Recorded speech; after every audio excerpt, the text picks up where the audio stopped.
ఉపరాష్ట్రపతి ఎన్నికకు సర్వం సిద్ధమైంది. రేపు జరిగే ఎన్నికల్లో పార్లమెంట్ ఉభయ సభల సభ్యులు ఓటర్లుగా ఉన్నారు. ఎన్డీఏ తరపున మహారాష్ట్ర గవర్నర్ సిపి రాధాకృష్ణన్, విపక్ష ఇండియా కూటమి నుంచి సుప్రీంకోర్టు మాజీ న్యాయమూర్తి జస్టిస్ బి సుదర్శన్ రెడ్డి పోటీ చేస్తున్నారు. తమ ఎంపీలు ఓట్లు సక్రమంగా వేసేందుకు వీలు కల్పిస్తూ మాక్ పోలింగ్ నిర్వహిస్తున్నాయి పార్టీలు.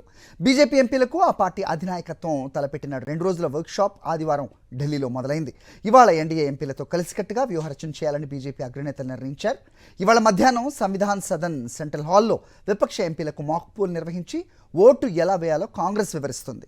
అన్ని పార్టీల ఎంపీలు ఇప్పటికే ఢిల్లీ చేరుకున్నారు. వివిధ రాష్ట్రాలు పర్యటించి ఆయా పార్టీల మద్దతు కోరిన సుదర్శన్ రెడ్డి కూడా దేశ రాజధాని చేరుకున్నారు. తాను ఏ పార్టీ తరపున పోటీ చేయడం లేదని, రాజకీయాలకు అతీతంగా తనకు ఓటు వేయాలని ఆయన ఉభయ సభల ఎంపీలకు లేఖ రాశారు.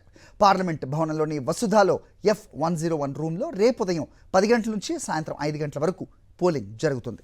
సాయంత్రం 6 గంటలకు ఓట్లు లెక్కించి ఫలితం ప్రకటిస్తారు. ఉభయ సభల్లో ఎన్డీఏకే మెజార్టీ సంఖ్యాబలం ఉంది. 2 సభల్లో మొత్తం 788 మంది సభ్యులకు గాను ప్రస్తుతం 781 మంది ఉన్నారు.